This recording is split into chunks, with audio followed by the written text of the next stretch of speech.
استعداد النادي الاهلي المصري.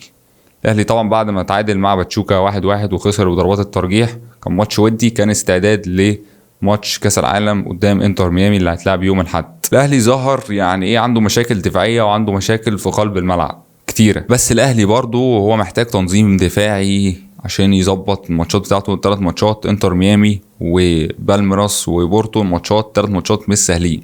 يعني اول ماتش الناس مستهزئه شويه بانتر ميامي، اللي هو لعيبه كبار وميسي كبير ماشي، بس في ميسي واللعيبه كبار وبدنيا مش قد كده وبيخسروا في الدوري الامريكي ماشي، اللعيبه مخلصه، بس قدام في البطوله مهمه، ماتش افتتاح في امريكا وانتر ميامي الامريكي، فماتش مش هيبقى سهل. كل الناس كل العالم بيتفرج على الماتش ده وميسي موجود في الملعب، فالماتش يعني ايه، انتر ميامي حظوظها كبيره، فيها ميسي، فيها سواريز، فيها بوسكيتش، فيها جوردي ألبا، بس ميسي طبعا 37 سنة، بس ميسي يزال ميسي أفضل لاعب في تاريخ كرة القدم. فما ينفعش الأهلي يستهتر بإنتر ميامي. الأهلي أكيد محترم إنتر ميامي كتير، يعني هي بس التصريحات اللي احنا ايه 11 حاجات دي بس تمام، بس لازم يعني ايه في الملعب لازم تركز جدا. يعني ايه الهفوة قدام ميسي هتشيل.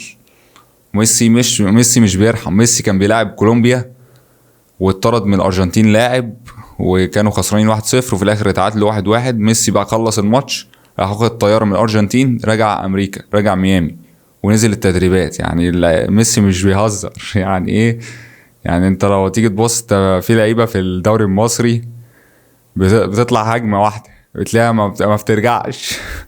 تطلع ما بترجعش، تبقى خلصت خلاص، مش عارفه تاخد نفسها. فبالك بقى ايه، ما شاء الله، يعني لعيبه بره في اوروبا عندها احتراف وتركيز وبيسافروا مسافات كتيره، والتركيز عندهم الريكفري كويس والتركيز وبيركزوا وبيتدربوا.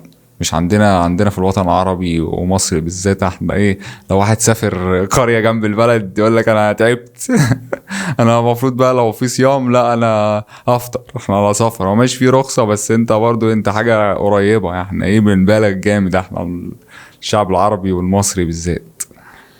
فدي كانت حاجه. الاهلي بالنسبه لي التشكيل، احسن تشكيل يبتدي بيه ده من وجهه نظري، يبتدي بالشناوي، هيلعب باك رايت محمد هاني، اشرف داري جنبه مصطفى العيش او ياسر ابراهيم، وهتلعب باك شمال بقى ممكن تلعب بيحيى عطيه الله، او ممكن تحط حمدي فتحي ويبقى ايه ياسر ابراهيم ومصطفى العيش واشرف داري، او تشيل واحد منهم تحط حمدي فتحي، وقدام تحط مروان عطيه محمد بن رمضان، ممكن تحط محمد بن رمضان مكانه، ممكن تحط حمدي فتحي، ومعاهم قدام تحط امام عاشور